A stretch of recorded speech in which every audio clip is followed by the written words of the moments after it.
Great. Good morning and welcome to the Coffee Break Conversation. Once again, my name is Rita Nandira, and today's topical discussion, we're looking at advancing building safety and the practical strategies to prevent disasters in our country, Uganda, most especially the issue of the fire outbreaks, which has been consistently happening in different parts of Kampala of Uganda. To give maybe a brief report, all the statistics that we have, in 2021 alone, over 600 fires were reported across the country, making a sharp rise compared to 2020, while the deaths from fire-related incidents also significantly increased. So the trend has also persisted in the recent years.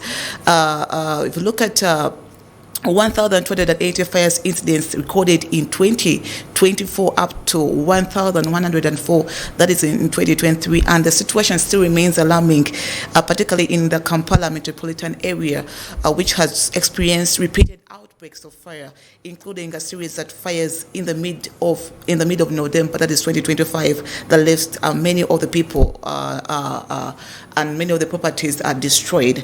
And also the recently, which happened this very month of February, this week, if you look at the Kawala, the place market, which was also invaded with the fire outbreak. So we want to find out what is the major cause of these, where are we standing, and is there hope for the Ugandans to ensure that these issues of fire outbreaks are really prevented? And joining us in this conversation is the communications manager of National Building Review Board, that is Herbert Ziwa, who is part of us and is going to take us through this issue and to give us a current state of the building safety in Uganda. How are we standing apparently, and what is the way forward? Good morning, Herbert, and good to see you on the Coffee Break Conversation. Good morning, Rita. Good morning, Uganda. We are very happy to be here on behalf of the National Building Review Board. As you've rightly said, my name is Herbert Ziwa. I am the Manager Communications from the National Building Review Board. And we want to thank the Church of Uganda for granting us an opportunity to come and speak to Ugandans about building control matters. Great. Yes. Maybe to kick off with our conversation, how serious is the state of building safety in Uganda? Thank you so much. Maybe before I answer your question, I want to tell Ugandans what the National Building Review Board does, and then I'll respond to your question. Okay. National Building Review Board is an agency under the Ministry of Works and Transport. It's a government agency established by an Act of Parliament, that is the Building Control Act of 2013. Now, under the Building Control Act, the National Building Review Board is mandated to do a number of responsibilities. One of them is to monitor all building developments in the country. Yes. Buildings in Kampala, buildings in the villages, buildings in municipalities, cities, town councils, buildings everywhere. So someone might ask a question, why are you now talking about fires, yet your mandate is to do with buildings? As long as a fire is in a building, it is the responsibility of the National Building Review Board to investigate it and find the possible causes. But if this fire happens in a forest, NBRB is not concerned. The other responsibility of the board is to ensure that public buildings are accessible by PWDs. This is a public building. Church House is a public building. It is accessed by members of the public. We are talking about public in the sense of use, not in the sense of ownership. So we are ensuring that buildings are accessible. How? For example, this building goes up to maybe 14 floors. Do you have a lift? Yes. That if someone is moving using a wheelchair, they can easily access. Do we have special parkings designated for PWDs? Are there ramps? Are your doors wide enough such that if a person is moving in a wheelchair, they can easily access without having any interruptions? Yes. That is also our responsibility. The other responsibility we have as a board is to monitor the operations of building committees. Now, under the Building Control Act, each city like Kampala, Masaka, Gulu, Arua, each municipality like Machinde, Sabagabo, Nansana, Entebbe, Busia, Bujiri, Kamuli, town councils and districts must have building committees. Now, it is the responsibility of those building committees to monitor all building developments in their areas of operation. But above the building committees, there's the National Building Review Board that monitors how these building committees are doing their job. And I'll tell you that frequently the National Building Review Board has been doing audits, has also done capacity building to these building committees, and has also liaised with local governments to ensure that they establish these building committees. Right now, all municipalities have building committees, all cities have building committees, and a number of districts also have building committees to ensure that whoever wants to construct somewhere, they must get permission before they start the building development. And the other responsibility, which is also very critical for the board, is to determine the fees to be charged to whoever wants to start any building operation. Rita and the viewers, you should know that now in Uganda, wherever you're constructing, you must pay building control fees. Now, these building control fees, the official fees were gazetted in 2020 under the building control regulations of 2020 that were gazetted by the Minister of Works and Transport, General Edward Katumba Wamala. And these fees are levied, one, according to the location of your building. Is it in the city? Is it in the town council? Is it in the municipality? Is it in the district? If you're in the city, of course, you pay higher, and the fees reduce as you move from the municipality, town council, and the district. But also, these fees are also charged according to the classification of the buildings. Now, under the Building Control Regulations that operationalize the Building Control Act, the buildings are classified into 3 classes. We have Class A. All the public buildings, for example, this church house is under Class A. Yes. Schools, churches, hospitals, arcades, they are classified under Class A. But also under Class A, we have other complex structures, buildings that require a lot of expertise, buildings that go beyond 6 meters high. 6 meters could be maybe 12 floors, maybe 6 floors and above. So such buildings are classified under Class A. But we also have Class B structures. These are most of the bungalows that we live in. They don't go beyond 6 meters high. We also have Class C structures. Those are the small buildings that don't go beyond 3 meters high. So that is how buildings are classified. So if someone goes to the building committee and they are being charged building control fees, they will be asked. Someone will look at the drawings and they will know that this person is building in, for example, Kansanga, which is Kampala city. And their building, for example, is maybe 2 floors. That could be maybe Class B. But it also depends on where the sensitivity of the area where they are constructing. If someone is constructing near a water catchment area, for example, on a riverbank, even when they are constructing their small building, which could be under Class C, that building automatically moves from Class C and goes to Class A, because of where the developer is constructing. So that's how buildings are classified. Lastly, what the board does is to listen to appeals from persons or developers that are not satisfied with the decisions of the building committees. Later, for example, you go to Nansa and a municipality and you want to apply for a building permit. Maybe the building committee delays to give you a building permit because under the law, the building committee has 28 days to respond to a developer. Either they have granted them a permit, or they have deferred the permit, or they have rejected. So if 28 days elapse without any response, you can appeal to the National Building Review Board. If you go to the building committee and maybe you think they are charging you exorbitantly, or they are doing anything you think is not right, you have a right to come and appeal to the board. Still, if you're not satisfied with what the board has decided, you have a right to go to the High Court, and the High Court can give its ruling on on who is right or who is wrong. So now to go back to your question, why are we having a sharp rise in the fires now? It is very unfortunate that we continue recording cases of fire, and the most recent one is one that happened in Makerere Kavuli just some few days ago. And we continue losing property and lives. But as the board, we've done some investigations in regards to what is causing these fires. First of all, working hand in hand with police, police statistics show that on average we record 3 fires a day 3 fires a day. 3 fires a day. Okay. Meaning that right now, by the end of business today, there would be 3 buildings On fire. that would have maybe caught fire.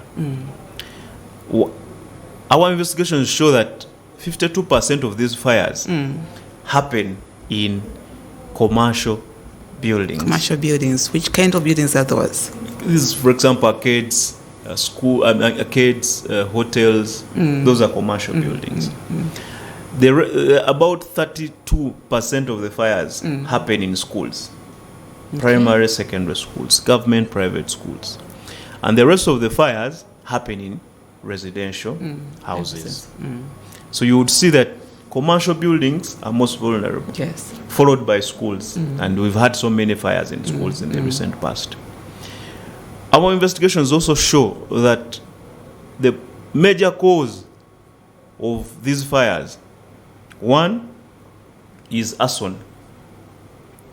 These fires are started deliberately Okay. by people. And when you go down and start investigating, most of these fires are started by maybe wrangles. They have family property wrangles, disagreements between a husband and a wife. Traders have issues with them, maybe the landlord, such issues. The other cause is negligence. Some fires we've investigated are as a result of negligent acts. Someone lights a charcoal stove and they leave it unattended to in the night, and the fire starts from there. Someone lights a cigarette, Yes. and then the fire starts from there. Some places they burn rubbish, and it sparks off the fire. This fire we had in Kavule a few days ago, when we went on ground, we got some leads. Some people were saying, some witnesses were telling us that there was someone who was burning rubbish Around the area. So such as cases of negligence result into these fires.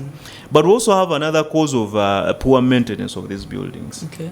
I don't know, Rita, where you stay, and the viewers, where you stay. The last time you checked your power connection, the sockets, when is the last time you checked? So sometimes also such acts, such failures to maintain our buildings result into the fires. Of course, we also have poor standard materials in terms of electric materials, but also failing to maintain the buildings results into those accidents. So, what is the board doing Yes. after identifying all those? I've talked about fires in schools, and what we found out is that the most vulnerable are the children between 6 and 12 years, That's right. and those with disabilities. So the board, working hand in hand with other agencies, has done a number of things. One, we've done serious monitoring. We've ensured that we have building committees to help us ensure that before any building plan is approved, issues to do with fire safety have been addressed. Yes. That's why on the building committee, one of the members on this committee is an officer, police officer, in charge of fire. Their responsibility is to look at the designs and the plans being submitted by the developer and confirm that fire safety issues have been addressed. We have also developed what we call a fire safety assessment tool, especially for schools, where school owners can sit and assess the compliance of their schools in terms of fire safety. This tool is easily accessible on our website, www.nbrb.go.ug, and schools can deliberately know where they stand in terms of fire safety, and where they have challenges, they can work hand in hand. They can work towards improving, towards addressing those challenges. Also, parents have an opportunity using that fire assessment tool to assess the fire compliance of the schools where they take their children. So it is also very critical that a parent, instead of just dumping your child to school, you know where it stands in terms of how safe it is. So those are some of the things we are doing. Of course, on top of sensitization, we have to continue speaking to Ugandans day and night to ensure that they listen to this message of compliance, because what happens in the built environment affects all of us. Okay. Yes. Looking at the part of the building regulations which are current, Yes. are they significant to prevent these disasters, the collapsing of the buildings and the fire outbreaks in the different areas? I would say, of course, now, by the time the act was enacted, the members of parliament thought at that time that the provisions of the act and the regulations were sufficient enough to ensure compliance in the built environment. Yes. But during implementation, as the board, we faced a number of challenges in implementing, especially in terms of the responsibilities of both the board Yes. and the building committees. Now, what we've done as the board, in fact, I want to inform Ugandans, is that we proposed amendments to the Building Control Act. And these amendments were tabled before Parliament. They were debated and passed by the House, the 11th Parliament. And we are still waiting for the President to assent to the amendments. And we believe that after the assent, the loopholes we had in the current act will be addressed. And some of the things we want to introduce in the new act include express penalties. For example, Rita, if someone does not have a building permit, they don't have it. Oh, yes. Just like when you're driving a car and you don't have a driving license, you don't have it. You don't need to go to court. You don't need to. No, you can there and then be fined. So we also want to introduce express penalties. If a building committee goes on ground to monitor, or if National Building Review Board goes on ground to monitor and they find out that a developer does not have a building permit, there an express penalty will be implemented, and this person will be forced to pay a certain amount of fee to Uganda Revenue Authority.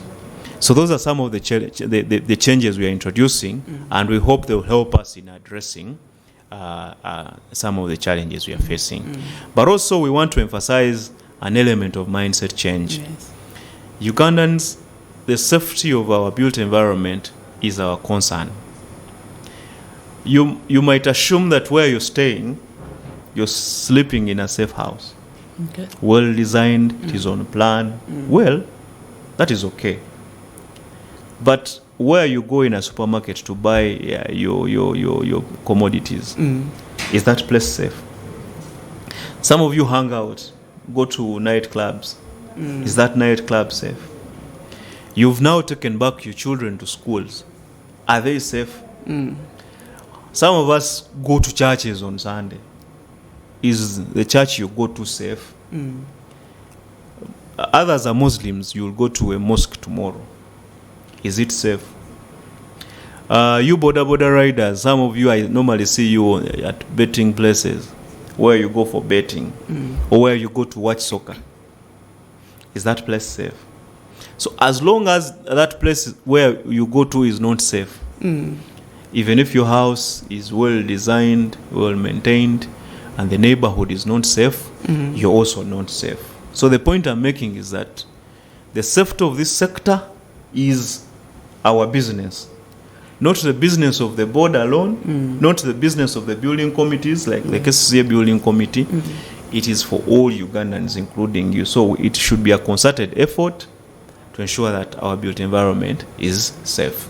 Now, looking at the part of the buildings we have, the commercial buildings and so many other, we looked, most of the times we have experienced a congestion of many people within these buildings, and we believe it has also caused to this outbreak of the fires. Yes. I think recently, I think it was last year when the City House, I remember that incident that happened, and because of there were so many people who had restaurants within the buildings, and there was all that congested. So give us a picture, the building, for how many number of people is supposed to contain? I think also that is crucial so much for our viewers out there. Okay. I think it depends on the design of the building from the beginning and the capacity of what was designed for that building. But I'll tell you for a fact is that some of the buildings we have here, when it comes to use, most of the developers or the owners have already deviated from the approved plans. For example, you find a building that was designed maybe to have 100 shops. You'll find the basement parking, the parking space was already blocked, and it is now being used as shops. You will find the access routes being redesigned, occupied by traders. So such issues cause the problems we face. And we want to encourage the developers and the building owners that let's stick to the purposes of these buildings. Yes.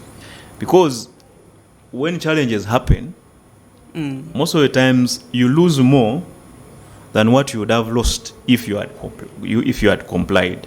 So we want to call upon whoever is listening to us.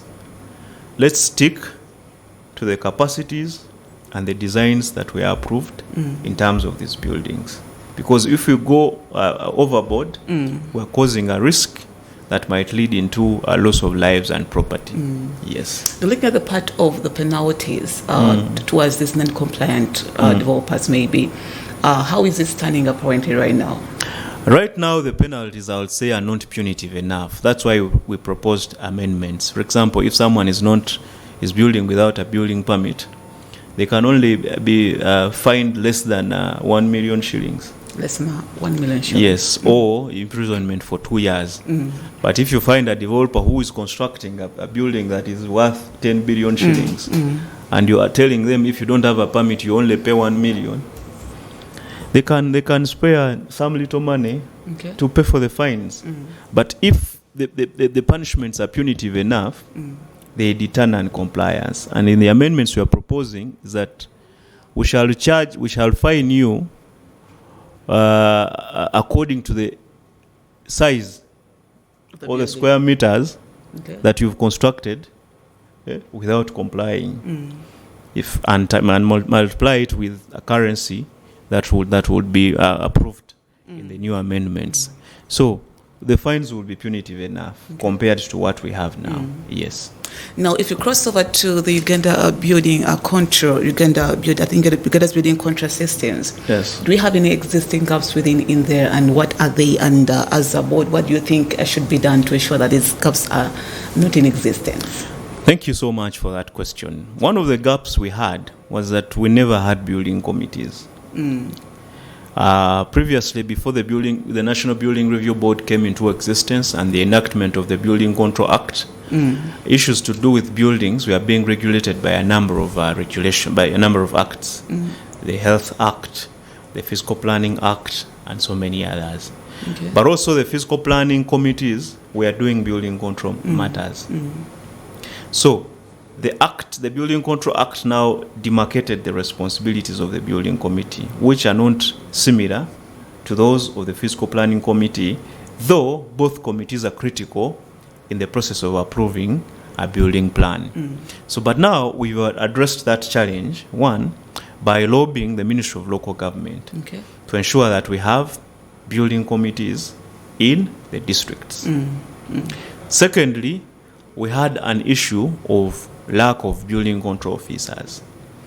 A building control officer is a person who helps the building committee perform their functions. And we had a challenge that the position of a building control officer was not in the civil service structure. But we are trying as much as possible to lobby the Ministry of Public Service to ensure that we have that position of a building control officer, because these do day-to-day works in their areas of operation. Of course, the other challenge we had is limited public awareness of what developers need to do before starting the construction. Because previously people thought they would just construct without a building permit. There was also confusion between what the Fiscal Planning Act, between what the Fiscal Planning Committee does and the Building Committee does. And maybe to clarify that, the Fiscal Planning Committee is responsible for land use. How do you use your land?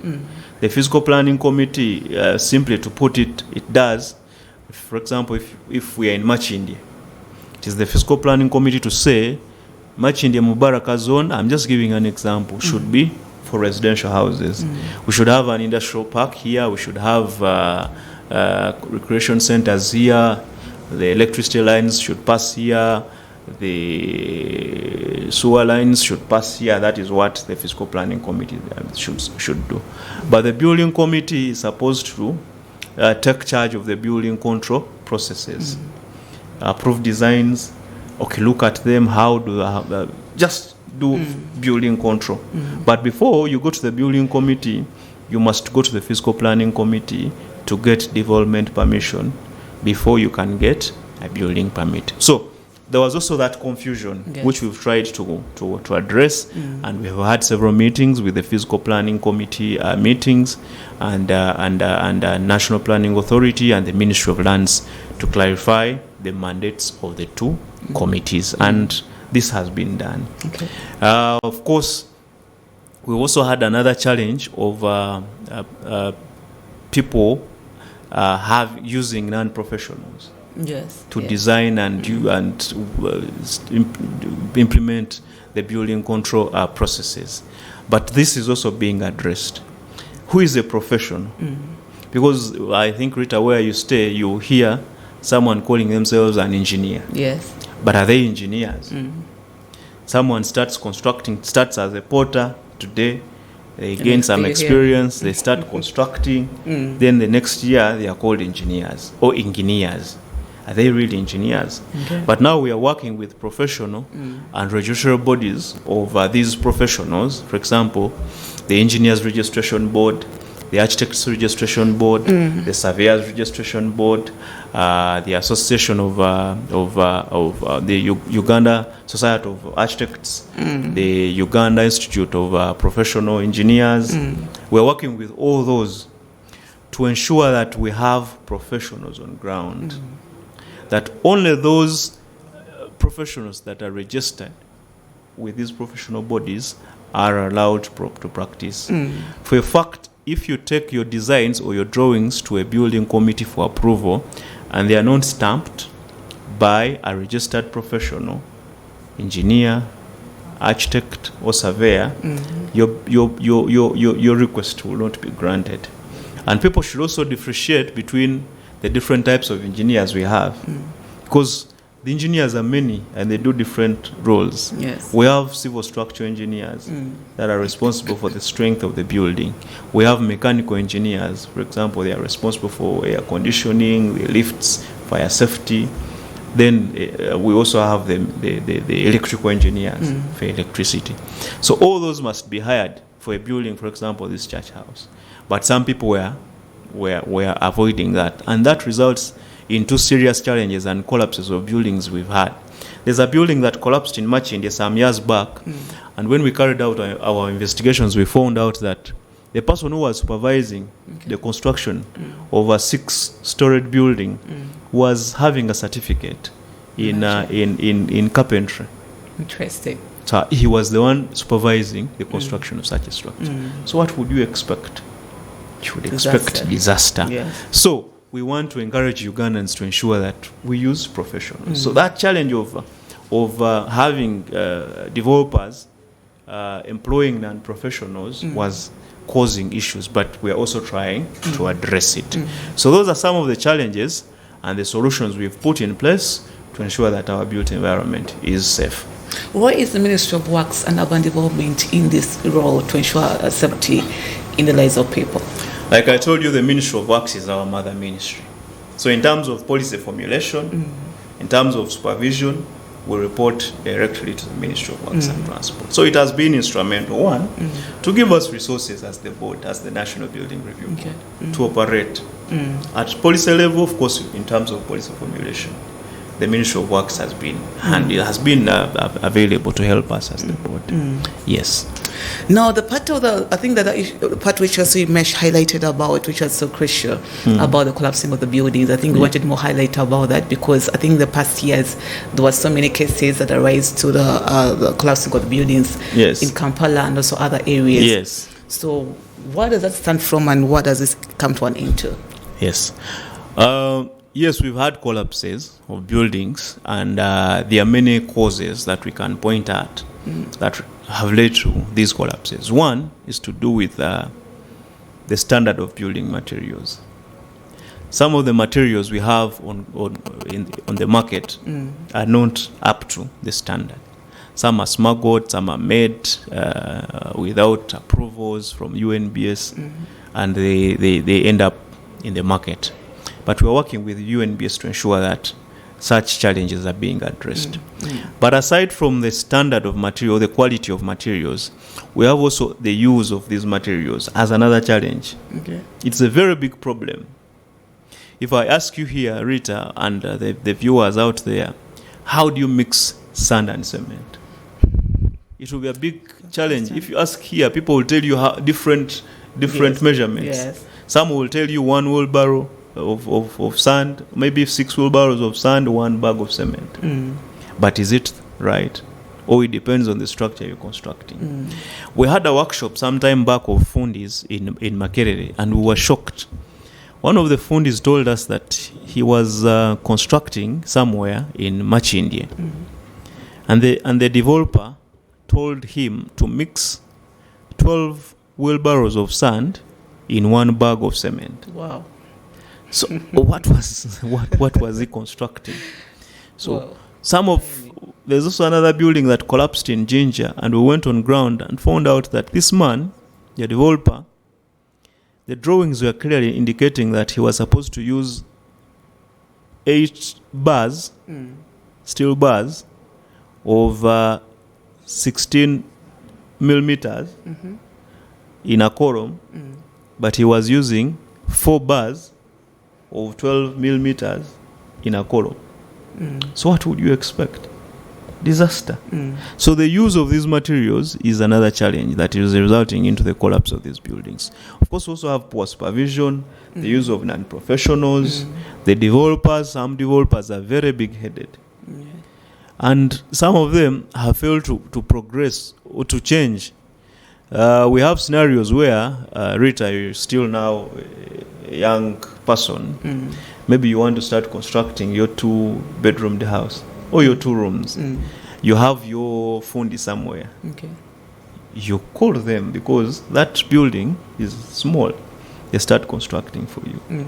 When God helps you and you get money and you want to put up a storage building, you still want to rely On that phone. on the fundi. Yeah. So we have so many developers here in Kampala who are doing that.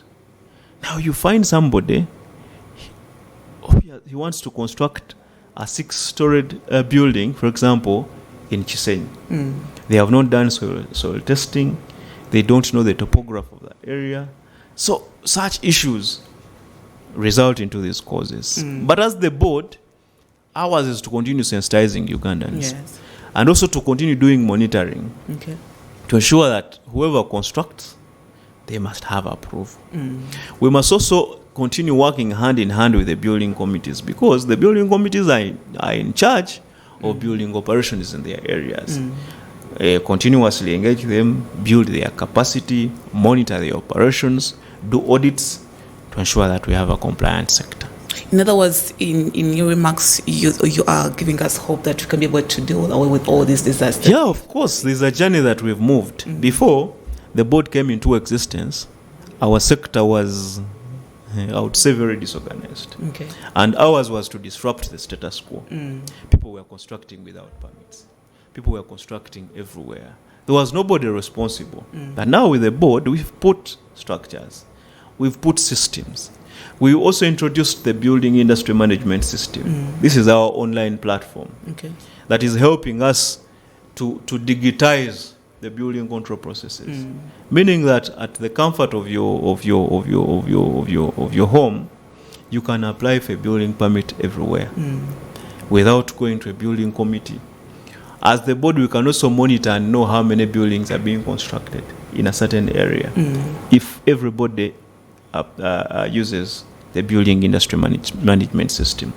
It can be accessed on beams.go.ug, and somebody can be able to apply for a building permit, schedule for routine building inspection, commit the services of registered professionals, and pay building control fees at the comfort of their sitting room, at their convenience. So that can also help. So we are not seated as the board. We are happy and optimistic that we are still doing the right job and moving on the right track.